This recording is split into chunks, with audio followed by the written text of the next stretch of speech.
Ikiwa kweli serikali inaweza kuwa na matapeli, basi inaonekana hata sote tutaisha. Sasa labda serikali ieleze ni watu gani inapeaga, sababu sisi hatujapata hata dururu. Wale wakuu wanatumia walemavu wapate pesa, wao wajenge majumba, wanunue magari makubwa. Lazima kuna watu wanakula, kwa sababu huwezi jaza fomu ambao hujui inaenda wapi, alafu kisha mtu hakuletei pesa, hakuletei majibu. Si lazima anakula pesa.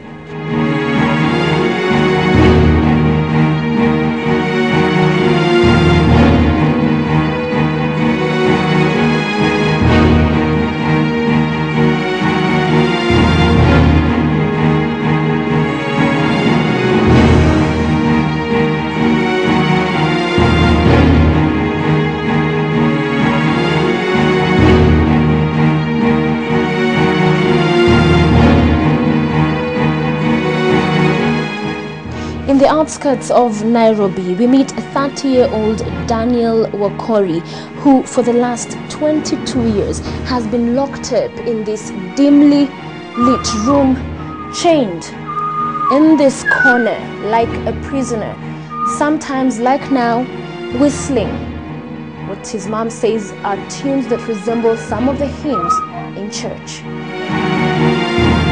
Many families with mentally handicapped children keep them under lock and key, hidden away from the rest of the world.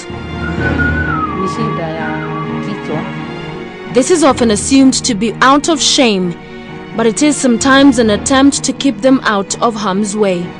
Nakukula kila kitu. Akishikwa ni njaa, ukimtoa anakula mpaka nyanzi. Anataka ugali sana. Ile unga ya pakiti mbili, pakiti hiyo anamaliza yote ukipika. One woman who chose not to lock up her mentally handicapped daughter says she now wishes she had. She says she could not afford to pay someone to keep an eye on her daughter round the clock. About a year ago, while she was away from home, a neighbor raped and impregnated her daughter. The 14-year-old girl has now given birth to a baby girl she cannot take care of. An extra mouth for her mother to feed. The woman says despite registering and joining several groups created to help persons with disabilities, she has never received support from the government. Tulikuwa na hiyo certificate ya chama na tukatoa pesa. Na hiyo certificate ikatoka. Sasa badala ya kupeleka kwa serikali ndio tujulikane na serikali sijaliweka. Hata sijui alipeleka wapi. Sasa hiyo ni njia moja ya kutunyanyasa. A mother among many others being robbed, as a government with very little accountability continues to release funds without following up.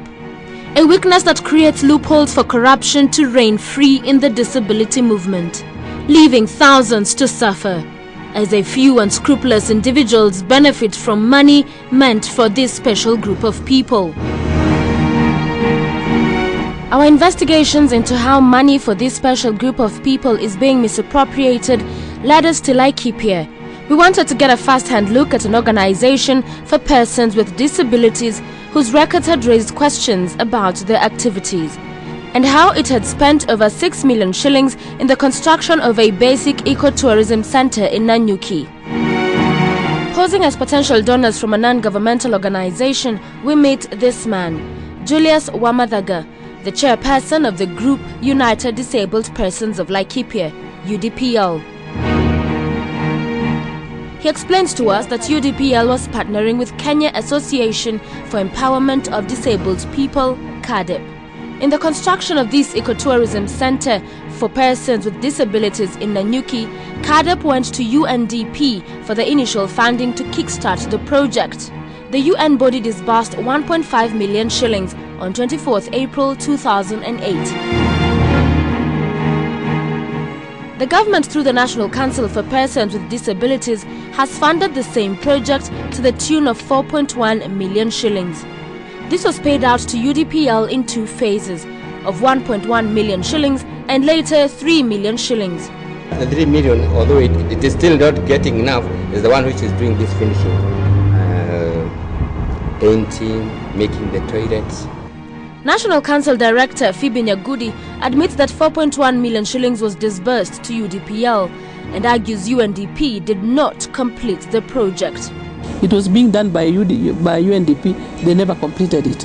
To an extent that even some sections were to be undone because it had stayed for a very long time and it had not been what? We could not continue with the structure the way it was. It had to be brought down. This center has been under construction for 5 years and according to the UDPL chair has used up more than was budgeted. The other project that we have been given by National Council of Persons with Disabilities is now leading to 4 million, as usual with that related. Yes. That only money for the project, and 2 million for the donors. You see, that is a total about 7 million. Yeah, it's clear. Okay. We begin to suspect the project has been left incomplete on purpose to attract more donations. Proof that this may be the case soon emerges. Shortly after we leave Joseph Wamadhaga, he calls my colleague whom he thought was the country representative of a non-governmental organization that could fund the UDPL project. He explains how they could embezzle funds together.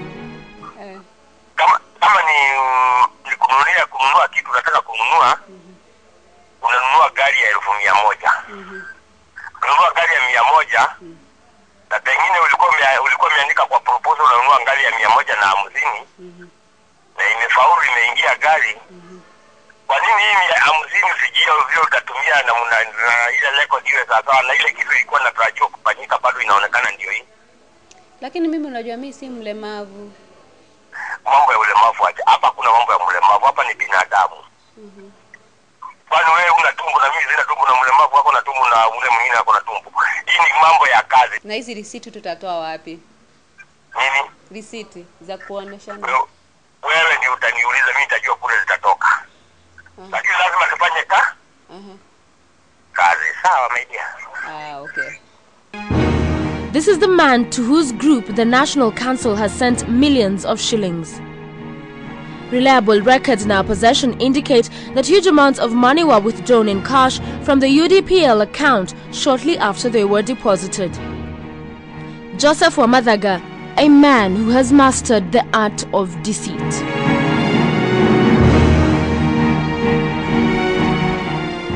We decided to track down Wamadhaga's other partners, CADEP, which we were informed had sourced the initial funding for the project from UNDP. Still posing as potential donors, we meet Eunice Kahoy, who is the Secretary General of CADEP. She led us to this building in Westlands that she claimed housed their offices. She confirmed that they were working with UDPL on the ecotourism project. Kahoy and the chairperson of CADEP, Julius Nabende, inform us that they do not make cash withdrawals of more than 10,000 shillings. What we do is we deal with checks, and then any amount above 10,000 shillings cannot be withdrawn cash. It must be checked. And yet their bank statements tell a different story. Huge amounts of money are withdrawn in cash. CADEP has received millions from international donors to fund projects for persons with disabilities. On June 14, 2011, CADEP received 4,487,170 shillings from the Australian High Commission, huge amounts of which were withdrawn in cash. From the National Deaf Children's Society in the UK, CADEP has received over 4.6 million shillings, amounts that were also largely withdrawn cash. CADEP has also received slightly over 2.8 million shillings from UNDP.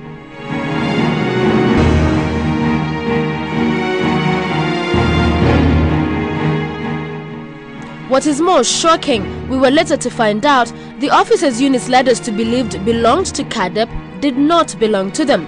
They belong to Center for Policy Research. Nikuuliza soja. Kuna ofisi ilikuwa tumeandikia proposal CADEP. CADEP inadili mambo ya disability. Walituambia wako namba room number 204. Eunice Kahoy. Are these people con artists who have earned the trust of international donors and are siphoning money meant for persons with disabilities? We are not aware of CADEP. We are aware of UNDP funding. The plight of people with disabilities has become a business opportunity to many that sell the idea of helping them to unsuspecting donors. People with disabilities continue suffering despite billions of shillings coming from both the government and donors. It is, however, clear that the government needs to put its house in order, and donors need to be more careful before they fund organizations claiming to be supporting people with disabilities.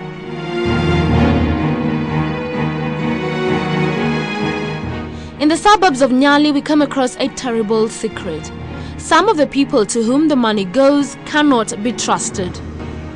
Take this man, 63-year-old Richard Murunga, a former boxer. He is the brains behind DT72 International, a non-governmental organization founded in 2009 that received donor and state funding to help persons with disabilities.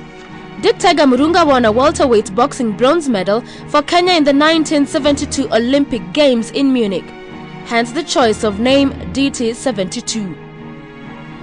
We went in search of Murunga and his grand idea in Nyali to develop a 27 million shillings water empowerment project for persons with disabilities. Behind this rusty gate is the headquarters of DT72 International. We find our way in. The only person here is a watchman. DT72 International was one of the organizations that received money from the Ministry of Gender, Children and Social Development in 2010 towards a 27 million shilling water project. The organization was inaugurated in 2010 by the then Minister for Gender, Children and Social Development, Esther Murugi, taking memorable shots with Murunga. Its founder has since gone missing. Murunga disappeared soon after receiving the 2 million shillings and a known amount from donors believed to be close to 10 million to develop the water project. Efforts to track him down have proved fruitless. He is now said to be a man on the run, being sought by his creditors. The outstanding rent was 6 months at 85,000. We sent the auctioneers. The time they came here to attach them, they never took even, I think it was less than a week. They disappeared at night. And that was the story. Despite receiving 2 million shillings from the government and millions more from donors for his 27 million shillings project, the former Olympian has nothing to show for it. Maji wapi? Maji wapi? Kama angekuwa ametekeleza project ya maji, kwanza hiyo kazi ya maji ni nzuri sana kwa walemavu. Maana haina msumbuko. Mlemavu anakaa, kazi inafanyika pale. His claims of helping the disabled, not one penny, not one shilling that he's ever raised has gone to help the disabled. People donate money in good faith, thinking that the disabled are going to get help. That money never makes it to them. The water project was supposed to be opened in Likoni and was to serve 500 persons with disabilities. Ile miraji ya maji iko wapi? Miraji ya maji hakuna. We further discover that prior to the opening of DT72 International, a group of persons with disabilities from Mombasa staged a demonstration alleging Murunga was a conman. Mombasa disabled came together and they called me that they wanted the media houses to go and cover the demonstrations condemning Deceit as a conman who is misusing. He is misusing them both in Kenya and abroad to get a lot of donations in their names, yet they don't benefit with that money. So there was a big demonstration. They condemned the Deceit. Why did Minister Murugi open an organization fronted by a man of dubious character, which had its offices closed shortly after he received funding? Every time a minister is called, you expect your officers have done the groundwork. So if I go, if the officers didn't do their groundwork, you cannot blame me. And I'm not going to refuse to open a center because the officers have given me false information. She points an accusing finger at the National Council and asked us to question the council's director, Phoebe Nyagudi. Nyagudi is a signatory to the fund from which DT72 International received the money. Did she mislead the minister? And if so, why? We vetted him. We used the gender and social development officers in Mombasa. He was vetted, yeah, and he's not the only one. People can come and tell you what they'll do. You go and look at their projects. and you find that there are projects that are needy and they should be assisted. Nyagudi, however, accepted free accommodation from Murunga at the Sanana Holiday Hotel when she traveled to Mombasa for the launch of the organization. They invited us and told us that, in fact, when we were there, not that I didn't have my own way of taking care of myself, but we were told that we are going to be housed. In Mombasa we don't know the areas. When you are told where you can go and put up, you just go there. Despite the demonstrations and numerous complaints, the National Council went ahead and authorized funding. The director of the National Council accepted free accommodation in Mombasa from a man who was being investigated, and went ahead to not only have the minister officially open the offices in Mombasa, but also disbursed 2 million shillings. A director who the current minister insists is doing a splendid job. I'm not the one who appointed her, but I've since accepted that she can do a good job, and I've seen what she's doing. Yeah, she's done a good job. She has. But instead shifts blame to the council members. If DT 72 was being given money and it had a problem, how comes the council did not veto? Because when the board of trustees approves, the list also goes to the council. The minister adds that the National Council is a house that needs to be put in order. What I want to admit is we have a weakness in terms of monitoring and evaluation, more so from the disabled council. That is something we need to strengthen. That is a weakness. The former boxer is now believed to be hiding in Juba, South Sudan. This as a grim picture is painted across the country. In this homestead in Githunguri, you would think there is no one home as the house is locked. But on peeking through the window, we find this young girl, 10-year-old Wangare.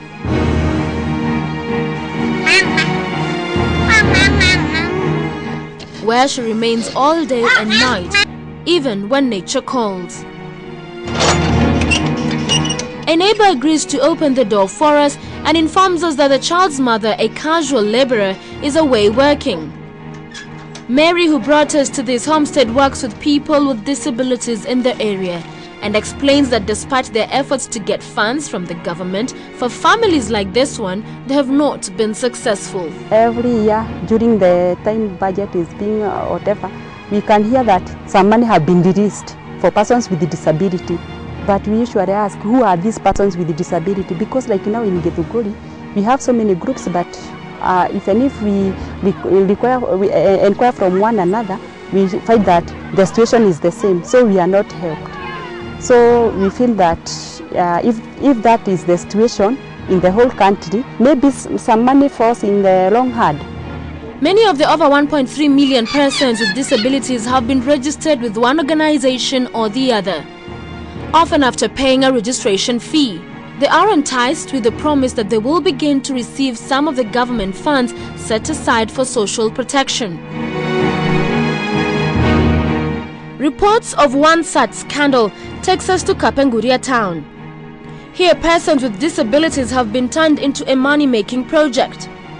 Locals say a man of God who had rented an office at a local church launched an organization called Diverting, meant to help persons with disabilities.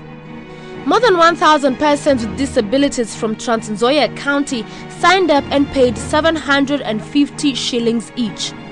The clergyman allegedly collected more than 1 million shillings from persons with disabilities. He was arrested and later released, and has since gone into hiding. In his former office, we find people searching for him. Kunyanyaza mtu mlemavu ni kama ni mtu hana utu. Sasa akipatikana, I think he should be made to pay. Fulfill hizo promises na tena agaramie gharama zote ambazo walemavu wameinkaa. Alikuwa anasema ana register hao na 750 na anaahidi mambo mingi. Aliahidi mambo ya NHIF, NSSF, vitu kama hizo na vitu vikubwa. It appears few internal controls were put in place when the government set up the fund. The result is a fund plagued by suspicious activity and cases of corruption. Another sign of the confusion in the way the government handles social protection for persons with disabilities is the fact that there are two national funds: the National Development Fund for People with Disability under the Ministry of Gender, Children and Social Development, and the National Fund for the Disabled of Kenya under the Office of the President. Both bodies receive funds from the government. Why are there two national funds, both being funded by the government? The National Fund for the Disabled of Kenya in 2010 sounded an alarm over low applications by persons with disabilities to collect some 100 million shillings given by the government. Does the NFDK lack capacity to fulfill its mandate? The minister informs us that a piece of land given to NFDK is yet to be developed. Even the land we gave them in Taveta, they've really not decided to start developing. Two national funds, with the National Fund for the Disabled of Kenya even getting funds from donors as well. Disabling greed as thousands continue to suffer. Some die. Sophia, Wanuna, KTN.